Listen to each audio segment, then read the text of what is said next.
Okay, so this is Sally. I know Sally because I taught her hypnobirthing last year. And then I went to see her a few weeks ago to hear her amazing birth story. And we started talking about business. Oh, the doorbell's ringing. Hang on. Sorry. Everyone hold that thought. Hang on 1 second.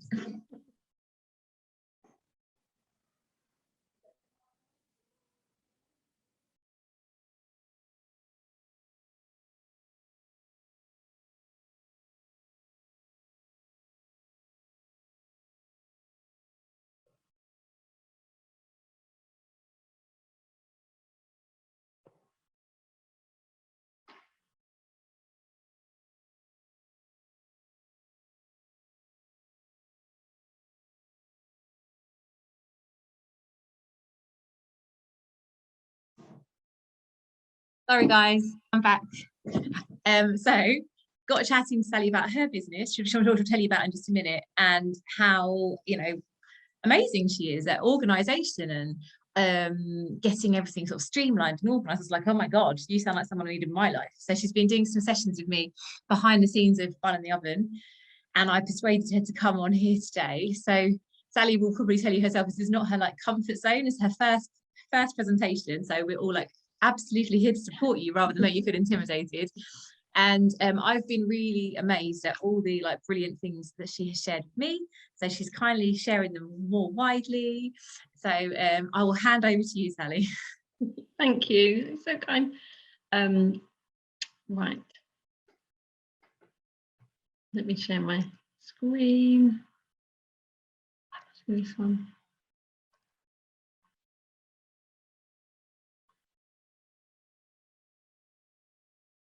I mean, I've been on lots of Zoom calls, but I've never been the host before, so this is very exciting. So this is me, and having talked to Linda, who was not only amazing, gave me lots of confidence to give birth, but also basically hypno coached me into going into a new line of business as well.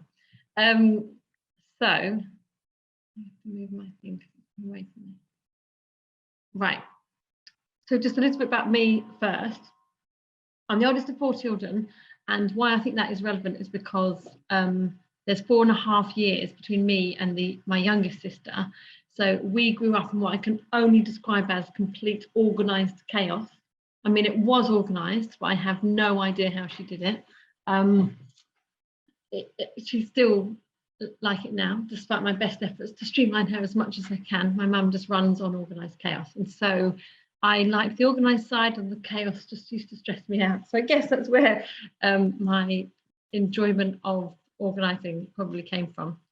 So I went off to university. I did maths at Bath University, and then I was thinking about this earlier about what I'm going to say on this long intro, but actually I think that where I learned to be so efficient was in my placement year. So in your 3rd year of uni, I went to work at Goldman Sachs for the year.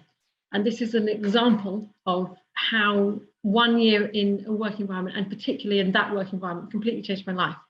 So I was having the best time at uni. I was always pretty good at maths, but I was also having a lot of fun as well. I'm quite distracted by partying and things like that. And I went off into my placement year with a very happy average 2-1 that I was getting in all of my results for the exams, which I did study for. I always revised. It's partied hard too, but I did always revise. So I went and I spent a year working at Goldman Sachs, and we worked 10, 12-hour days. And when I went in there, I worked in the Treasury department, which is the cash management department. They're looking after the firm's bank accounts. At that time I went in, they were actually going through the paperless, aiming to be paperless themselves. So on a daily basis, the daily task we used to do, we used to print everything off, and the stack of paper at the end of every day was this big. It was mental. So whilst we were there, along with learning the day job and managing the firm's cash, we also had to do quite a lot of streamlining processes and automating things, and trying to convince people that had been there a long time, say older than I was at the time, that actually you didn't need to print everything off. So that meant understanding systems really well, understand how you could look back at a snapshot in time and see what the firm's bank account was at a different day without having had to print it off, convince them that I was right, it's true. That took quite a lot of work, and just changing the processes and saying why are we doing this? Why are you printing this paper off? And by the time that I went back to uni, they were on almost no paper per day, and when I rejoined them after uni, I think we actually got them fully paperless, me and some of the other younger people in the team. But it was really one of the things I spearheaded. And the other impact it had on my life was I went back to uni and I didn't get any more clever. Nothing, I didn't suddenly get better at maths, but the way I worked became so efficient, having worked in that industry, that by the time I'd finished my exams in January, I had almost guaranteed myself a first in maths, just because my revising became just really efficient. And I still partied, I still had lots of fun, but it completely changed the way I thought about everything. So I did go on, I did complete the year, and I got my first in maths, which I actually really wasn't expecting at all. And I went and I rejoined Goldman's, and I worked there for the next 7 or 8 years. Went back to the cash management team, and I moved over to it's called the algorithmic trading team. So I worked on the business side of it. So I got a bit of business experience, and I left there. I got vice president in 2014 to have my first daughter. So then I went on to be mum. This is 2 of my 3 children. I'm not sure why Baker didn't make the cut, but he didn't. And whilst I was off on maternity leave, we had an idea I probably wouldn't go back to work. And my mum at the time, who works in local business as well in Chelmsford called Robert Dew Associates, was really struggling with managing, doing the business, doing the admin for it, doing the accounts for it. And my dad had MS, so looking after him full time as well. So she was really struggling, to be honest. So I said, "Oh, Mum, I'll come and help you out," because, as I mentioned, organised chaos. Her idea of doing the VAT every quarter was just to pull an all-nighter the night before it was due every 3 months. It's just how she used to do it. She didn't have much other time to do it, but it was. I remember coming and thinking, "Mum, I get tired. I don't know how you do this. I'm not staying up all night to do that." And so I basically then did the same thing with her. I convinced her, took a lot of convincing, that she could also go paperless. I said, "If we've done it at the banks, you can do it too, Mum." We very slowly took her paperless. And I used to put my daughter in nursery 2 days a week, and I used to spend 2 days a week doing her accounts, just for one small business and her admin. It was very cumbersome, very time consuming. By the end of I then had another daughter, and by the time the other daughter went to nursery, those 2 full days a week of doing her accounts had gotten down to half a day a month, which was much more manageable and very convenient for me, because at that point I started a business with my sister, one of my sisters, called Activitots, which you may have heard of, and we started to run that.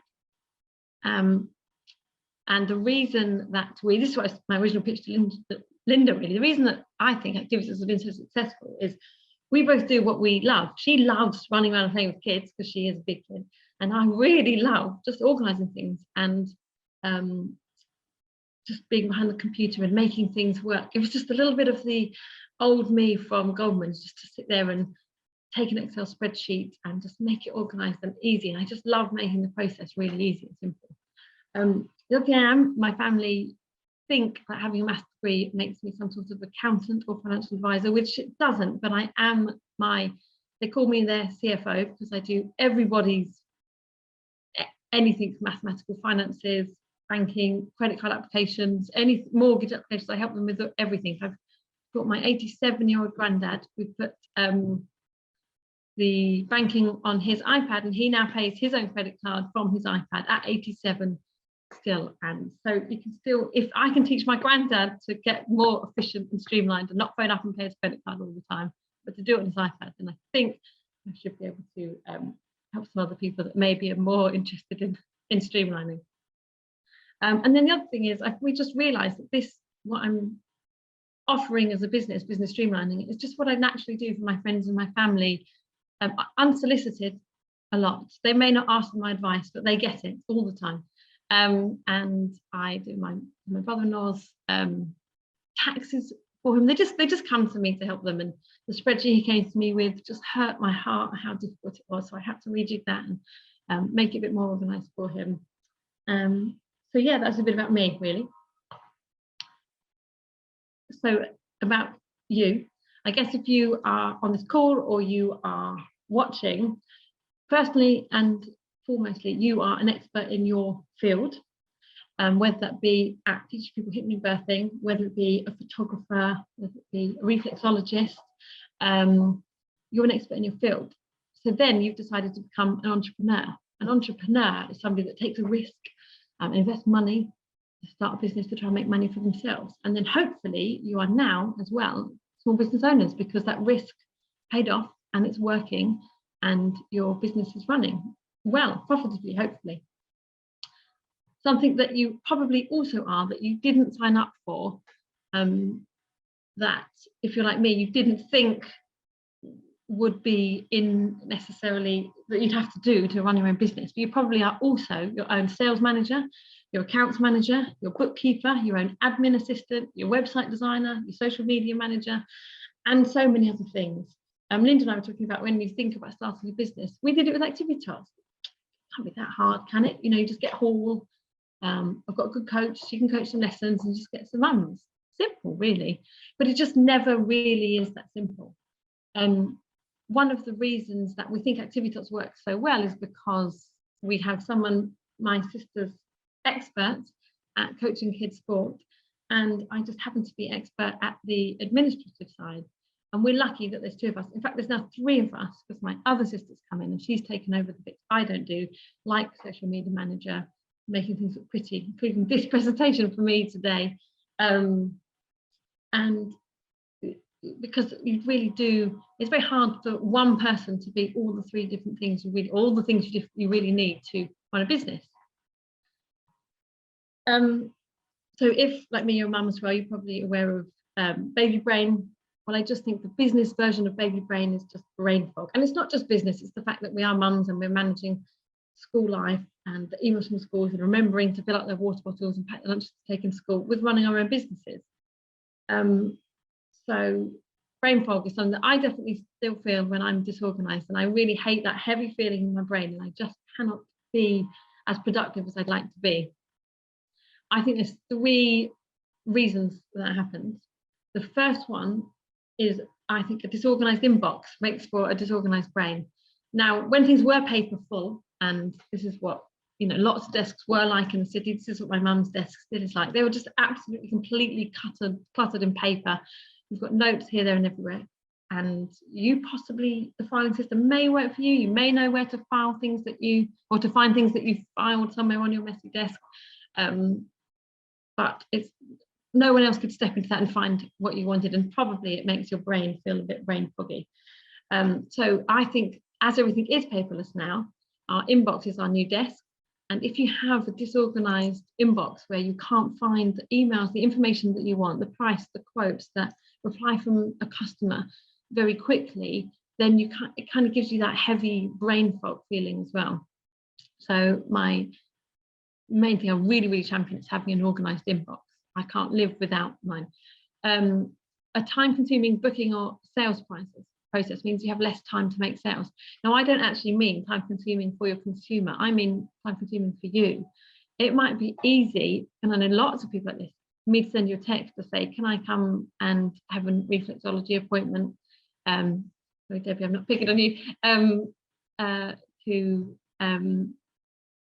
My osteo, I text her, can I come and have an appointment? And that is really easy for me. So the process for me as a consumer is easy, but that must be so time consuming behind the scenes that if you're spending a really long time doing your bookings over text or over emails rather than a smooth process, you're going to have less time to actually make the sales yourself. So I really think that having an automated if possible, but definitely streamlined process to capture your sales, capture your customers' orders, and capture what they want behind the scenes, it's just going to free up your time either to make more sales yourself or just to have a bit more time for you and your business. And the last thing, this is the thing that if you don't like maths like me, you probably hate, is inefficient accounting. Loads of people that I talk to who just are basically frightened of accounting, and I've got a friend who's a barrister and makes my skin crawl. She just shows me this drawer of receipts that she has. She says she's too embarrassed to let me help her, and all I really want to do is go and help her. There are systems out there. They might cost a little bit of money to subscribe to, but I think you need to decide on the value of your own time and what it is worth to you, and whether there are things that you can invest in that can make a really smooth, efficient accounting system. And I actually think that's important for two reasons. I always have an organized process for money that has been spent and money that has been received, so I know that where I am on my business now. But I also have a really detailed accounting system for my projections as well. So for example, with Activitas, in the classes that we run, I constantly break down how much it costs to run each class, what's the minimum number of children I have to have in each class to run it, and I have a target I have to hit in that class, and I update my spreadsheet, and that is the manual spreadsheet, every month, because I really like looking at my targets and the figures that I have for us to meet and seeing if we are meeting them.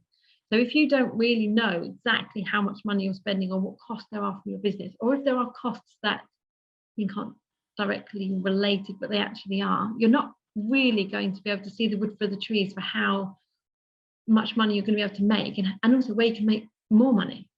So with the target system, I can also think about every time we add a new class, the first thing I do is put it in my spreadsheet to find out how many more children I would need to break even, to cover the extra coach or to cover the extra venue costs. So I always know what is the bare minimum I need to get to make it worth our while to do that. And I start with that as my base, and I know that I can get there. And then once I get there, I'm making more money again. We're having conversations in Activitas at the moment. We're so oversubscribed on a Saturday. What can we do? Twofold, because we really want to get everyone from the waiting list into our classes, because we think they're really good classes. And also, the more people that get off the wait list into my classes, the more money we can make. So it's sort of a win-win. So we're looking at maybe adding more coaches, but will I have to add more space? Things like that. So every decision that we make in our business, every single decision has gone through a spreadsheet, and I know the worst case scenario, the best case scenario, and I set myself targets in the middle. So they're the three things that I would really work on when helping someone if they need a bit of streamlining and a bit of help in their business, and where I find that if you're an expert in your field, you may not be as organized as some of these. And what I thought I would do today is just go through the first one of my sort of top tips on organizing your inbox, because I use this for both my work life and also for my personal life as well.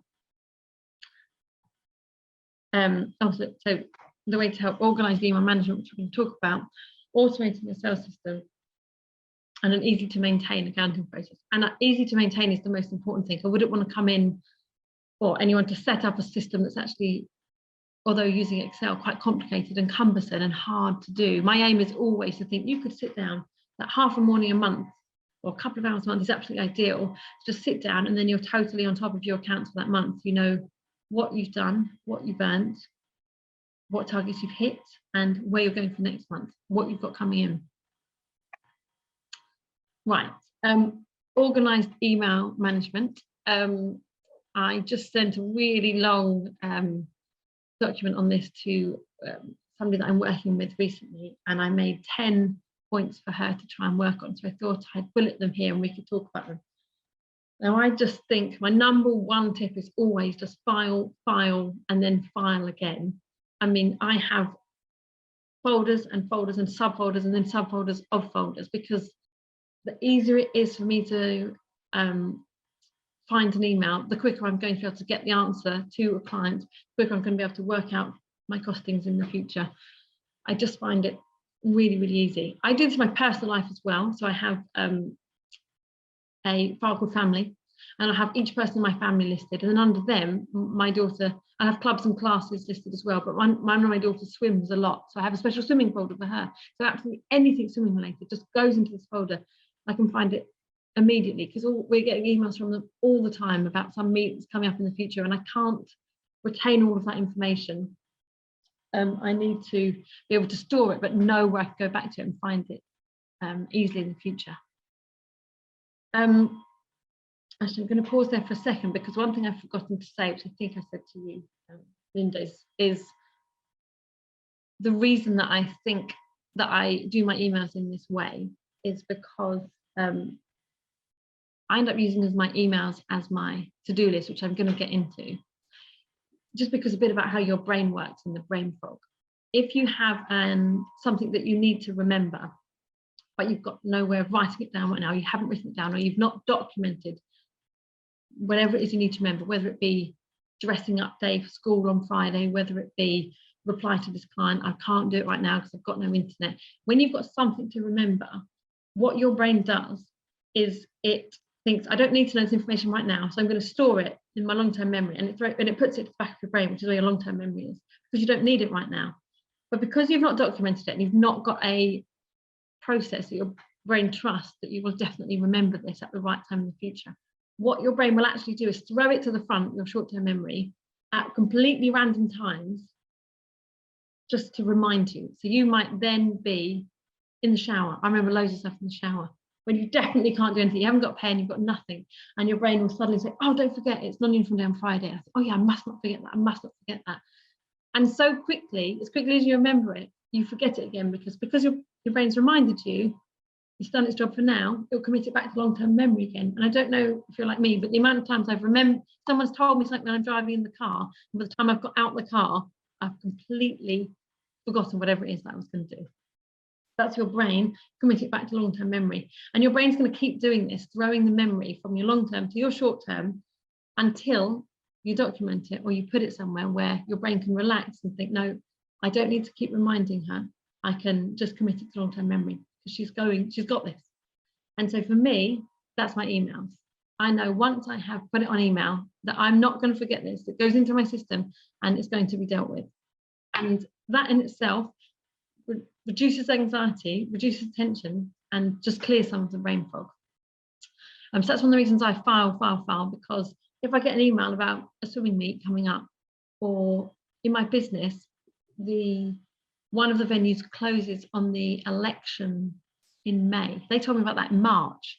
So I don't want to forget this information, but I don't just want to clog it up in my inbox. I just don't want to leave it in there, but I don't need it right now. So I need it to go somewhere where I know that I'm going to constantly action. I'm definitely going to see it at the right time in the future.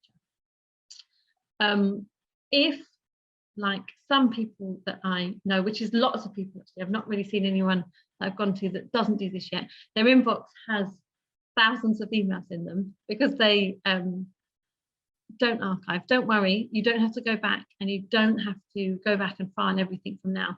What I really suggest is to create a folder. I always call it Z Archive, and I would highlight everything and move it into archive.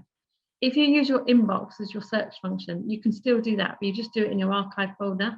And then what you can do is you can start from a completely clear base, which is much more achievable to think, well, I can file the emails that come in today. I can't file the 1,000 that I've got before that I've never filed, but I can start today. I can make a change today, and I can see if I become more organized. And I don't have to think about all the file folders and subfolders that I need right now. What I can do is, as they come in, I'll just make a new folder. It takes 2 minutes to make a folder and move it. You can do it on your phone, or you can do it on your laptop. I like to log my file on my laptop. I'm just more of a laptop person. I like using the mouse, and I actually use my emails on my laptop and my mobile separately, which I'll come to as well. So don't worry if you've got a big backlog. You can start now. Unsubscribe. This is kind of an obvious one. If you're getting a lot of junk, then just set yourself the task of either as an email comes in, or give yourself 2 a day to say the first 2 junk emails that come in, I'm just going to unsubscribe from them, and slowly they will go down. So, but you have to be consistent, and you have to. It's getting easy now because you have to opt in for emails, and the process of opting out should be much easier. But it might seem an insurmountable task, but if you remove all the backlog out of your inbox and you unsubscribe going forward, you can do it. Outlook rules. If you have emails that you receive that you need to keep, but you don't necessarily need to read as they come in, I just have them auto file. A rule is really, really easy to set up in Outlook, and there are loads of different ways to set it up, but really obvious one for us. Every time we get a payment in from a client, we get a payment notification. And I could just delete them. I like to keep them just because in case someone queries something, or I like to go through and see the names that I recognize, because sometimes it will trigger something that I might want to talk to someone about. I just like to keep them. I like to keep things. So I've just got a rule that says, if an email comes in with payment notification in the title, move to the payment notification inbox. And because I find it really satisfying to look at my emails, run the rule, because unfortunately those rules will only work when Outlook's on, so it runs it when it's on, and I watch the number of emails in my inbox just go down. And it's satisfying because, one, they're payment notifications, because it means that we've been paid, and two, my inbox just gets smaller and smaller. So they're all small little wins for me. You can also use Outlook rules to auto delete if you don't want to unsubscribe, and you know you get emails from the same people all the time, or you get emails from outside regions that don't subscribe to the GDPR. Like we get emails from China because we once saw something from there, so I always get emails from there now. You can just set an Outlook rule to pick up the email address, pick up a word in the title, pick up anything you like, and just send it straight to your deleted folder. So you don't even have to look at it. And these sort of two small little changes will really help reduce some of that noise and traffic, I think. Okay, so your dynamic to-do list. For me, my email inbox is my to-do list. I've changed my settings. So on my computer, instead of telling me how many unread items I've got in my inbox, it just tells me how many items I've got in my inbox. If I've got 30 emails, that means I've got 30 things on my to-do list. I'd like to have below 20. Some of them might be long-term to-do things, and that's fine. I'm happy to have them there. Other things I might move to a separate file. But basically, I like to work with my emails as my inbox, as my to-do list, which means that when I wake up in the night, which I do sometimes, and I remember that I've forgotten to remind myself that it is non-uniform day on Friday, I just send myself an email. And that really switches my brain off, because I know that that's what I do. I send myself an email and I allow myself some time. I give myself 10 minutes. I'm going to sit with my inbox now. I'm going to go through it and think what is in there to do. Because I've reminded myself and my brain has switched it off from my short-term memory, quite often I'll think, oh yeah, about that. And it's things that I want to do, haven't had time to do. But as I'm at my computer, I will sit there and I'll do them. And it can be anything. I've got a friend's birthday coming up, the 40th. I'm really trying to think about her present. I can't action it right now because I don't exactly know what to get her. But I also just don't want to forget, because I know how my brain works and it will keep throwing it to me. And then if I'm not thinking about it, it will commit it in long term and I could completely forget about it. So I've just emailed myself, Laura's 40th. And it's in there. And every time I go to my inbox, it reminds me that I need to buy her a present. And one day I sit down and I actually think, no, I know what I'm going to get her, and I do it. I buy what I'm going to buy her and I delete it from my inbox. It's like a constant, it's just my dynamic to-do list. So I use that for personal purposes and I use it for work purposes. I really find text messages difficult in the business sense because you can't mark them as unread. And I need a notification to prompt me to do something. So if somebody texts me, in fact, I got a text this morning from somebody wanting a party, and I was on the school run, so I didn't have time to deal with it. And I know I've read that message, so I've got nothing to prompt me to go back to read that text message again to remind me that I have to organise this party for and check that the coach is free. So what I just do is I see the text message and I instantly email myself, somebody wants a party on this date, and then I can relax and forget about it. And I know that I will get to my inbox. Oh yes, right, I need to talk to my coach, I need to find out if he's available, I need to talk about venues, and I'll deal with it. But had I not emailed myself to say somebody wants a party on this date, I could quite possibly, because I have, completely forget about it, because I just don't use text anymore. I use WhatsApp.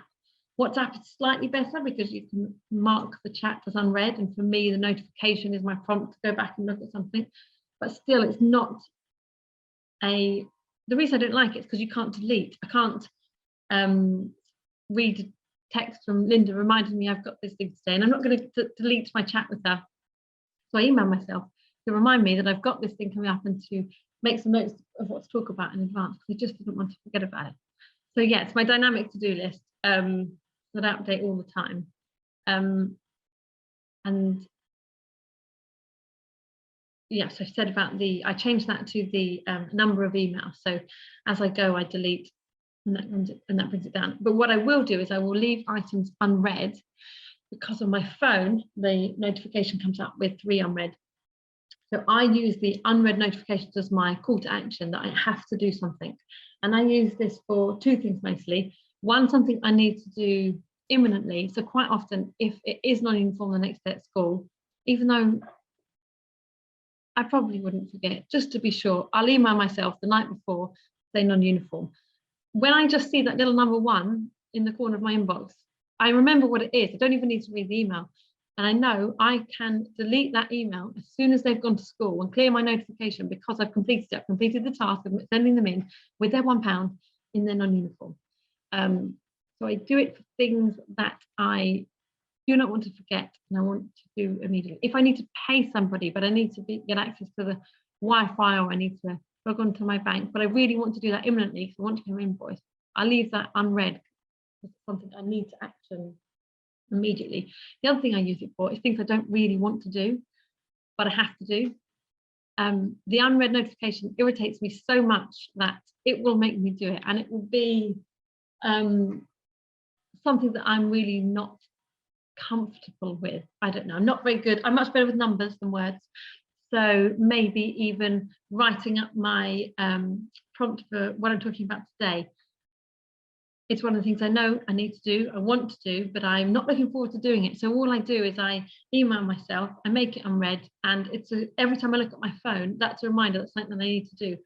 And because I want to clear all my notifications, I'll just do it because it gets it off of my notifications. No notifications left, and I can feel myself physically relaxing once I have completed the task that I need to do, complete all my imminent tasks. With that in mind, it's the same with deleting emails. I really find it very satisfying. Once I have bought my friend's 40th birthday present, I just delete the email. It's like crossing off your to-do list, if you like it, in pen and paper. I just like the paperless version, deleting the email. So deleting is twofold. Delete emails as you go from your to-do list, and also just delete emails that you don't need. Be confident that you don't need them because you've not filed them or you've not left them in your inbox to do. So you just don't need them. So just delete them. I find nothing more satisfying than actually just feeling like you're clearing a bit of space and deleting emails. Another tip I would say is email signatures. I use this at the beginning of our Activitas process, before we had a booking system, when we were on a bit more of a manual booking process. So this is a bit of a sales process, email management combined tip, really. People would book in trials with us and they would email us to book them in. So I would confirm it by sending them the same email every day or every time with the confirmation of the timing of the trial and the date. And then after the trial, I'd send them another email to ask how it went. Did they want to join up? Rather than writing the same email every single time, and rather than even just searching through my sent folders to see the last time I sent that email, I just saved it as a really long signature. Signatures don't just have to be your name and phone number. My signature was my entire email. It just said, hi, blank space for me to put their name, explained all about the trial and what we do, and blank spaces for me to put in the time and the date, and then the rest of the and the details, and then the rest, and then my actual signature at the end. And similarly, I had another email signature called post-trial that said, hello, X name, how did you find the trial? Would you like to come back? Would you like to join our session? And it was just so much quicker than even searching for an email, copying and pasting it, changing the formatting. It's just a 2-second way of sending the same email over and over again. So that's one thing I would say, use the functionality that Outlook, for example, this is an Outlook tip, has for you. If you don't use Outlook or you want to do it on your phone, you can do exactly the same thing in Notes. It's just a tiny bit more fiddly that you've just got to go and copy and paste it from your notes. But if you do a lot of your work in Facebook or in WhatsApp, then Notes is a really good way to store information that you need to repeatedly send out. People ask us all the time, can you tell us a bit about your classes? So we have some notes saved. to explain about the classes, because the classes are always the same.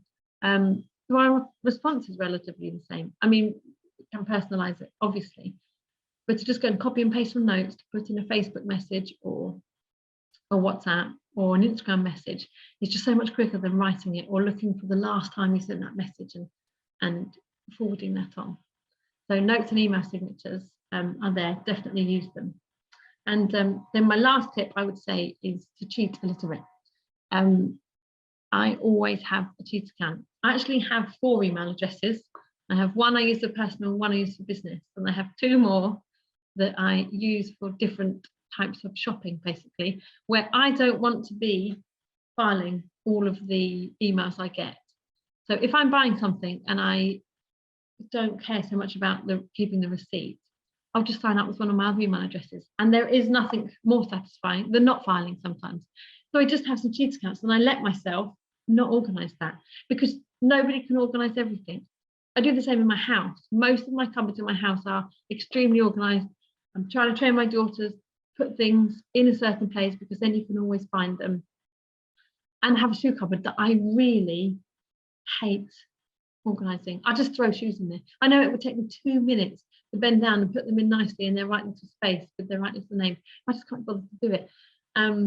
And I think the reason that I do that is I just like having one cupboard that I don't organize, because that is a cupboard that is really easy for me to pull all the shoes out, hoover and put them back in. It doesn't take long if it does upset me. In fact, now my husband even does it. That's how winning this formula's become for me. I leave it until it annoys him.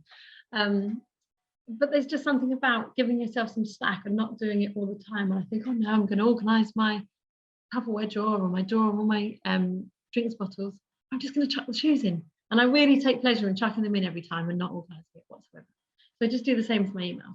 I have some email accounts that I don't have any pressure to organise. I direct all of my shopping emails there, anything I think I'm going to get spam, or I might even want to receive some marketing emails on there, but I don't want to have to bother filing or deleting them. So I just direct them to my email account that I don't care if it's organised. So yeah, I'd say that's probably my top tips. Give yourself some slack as well.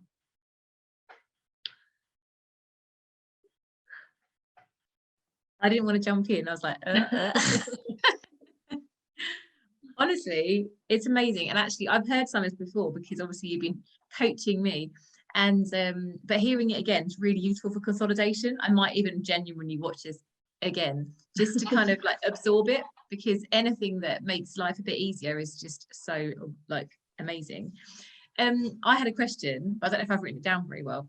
So when you email yourself your to-do list, do you send that to different email accounts? So if it was a work to do, you'd send it to Activitots. If it was a personal thing, you send it to Hotmail or whatever you use. Yeah, I do. Yeah, I have 2. You have 2 to-do lists. One, yeah, my Activitots one, and then my other personal one, or the one that I use in my mum's business. I just use that as my personal one. Yeah. Okay, that helps. Only because my son's about to start secondary school and I'm getting loads of emails from secondary school, and I'm like, oh my God, I can't deal with 2 schools emailing me. So now I'm going to have a folder. Yeah. It didn't occur to me to organise my Hotmail as well as my work. See, I'm a very slow burner at times. Does anyone else have any questions or thoughts or anything? I haven't even looked at the chat. I don't think anyone used it today. I was just going to ask Sally, do you then set aside just time to then look at the inbox? Because the habit I fall into is I probably check it on my phone every 20 minutes and I get into this, oh, there's another one, oh, I need to do that. Whereas I think I love the idea of filing it all, but then maybe scheduling a point to sit down and actually do something. Yeah, I do. I probably I'll try and sit down maybe with a cup of tea, because and 10 minutes, and that's why I like to file on my laptop. So I guess that's giving myself a bit of slack as well. I read them on my phone, so you know what's coming in and what's urgent. If it's urgent, I mark it unread, so I know I've got to do it, because sometimes you need to action things from your computer anyway, so it's not like everything's action from your phone. So I read it and digest it, because we can't not, basically. But I very rarely file on my phone. I can, but I just find it much quicker and easier to spend 10 minutes sat doing it. And it's almost like the first thing I do when I open my computer is to just spend 10 minutes doing it. And if you do it all the time, it becomes that's it, it's just 10 minutes. It's like my routine. Sit down with my cup of tea, but before I do anything, I file. And sometimes I get sidetracked because I find an email I've sent myself the day before that I'd forgotten that I needed to do, that probably is more pressing than what I've actually sat down to do. So yeah, I like to sit with a laptop and file. Just 10 minutes. Yeah. When you said before about in the olden days when everyone would have an office covered in paper, can you even imagine how my desk was when I was a teacher? Because I would teach like numerous classes as a secondary teacher. Everyone had like worksheets still. Nothing was very like online. And I swear to God, it was like an explosion. But I knew where everything was, but it was like, mental. So, that's what my mum's was like, because they're a commercial property agent. So they had lots of paper details, lots of paper contracts. And interestingly, my dad never worked like this. He was much more organised. But I said we grew up in organised chaos, and that's what it was. It was organised, but it was chaos. And her desk was exactly the same. It's in the third pile to the left, probably about halfway down. I mean, I don't know how she'd know, but she would know. But you know, here was the definition of ask a busy person if you want something done. I remember volunteering her to write up the entire year 6 play that we were doing, because she was quite quick on the computer. The night before we needed it in print, I gave it to her, and she just stayed up all night and did it. Because she just gets stuff done. But then as a result, type up 50 pages for me for school. I can absolutely relate to your mum, but actually I'm trying to be more like you, Sally. I'm channeling you. Does anyone else have any more questions about anything, or any like just comments you want to make? I can't see you all properly because obviously we're on a. Do you want to come off? Stop the share. Yeah, stop share. Sorry. There we go. Sorry. Did someone say something? I talked over you. If you did, I'm sorry. No. Okay. Thank you, Sally. That was amazing. And I'm looking forward to Louise watching. Was it Louise you saw this morning on the school run when you said one of the mums said that she's looking forward to watching this? I saw Sally. Another Sally. Okay. Because look, I think Louise will be all over this because she's a professional organizer. So she, do you know who I mean by Louise? I think I do know. Yeah. And she'll be, this will tick a lot of boxes for her, I think. Thank you so much. That's really, really helpful. Thank you. Do you want to tell us a little bit about what your plans are for your business going forwards? Your like this area of work. Yeah, sure. Well, I guess I've just realised that what I do naturally, unsolicitedly, normally, for my friends and family, I could do for small businesses. I am working with another lady at the moment who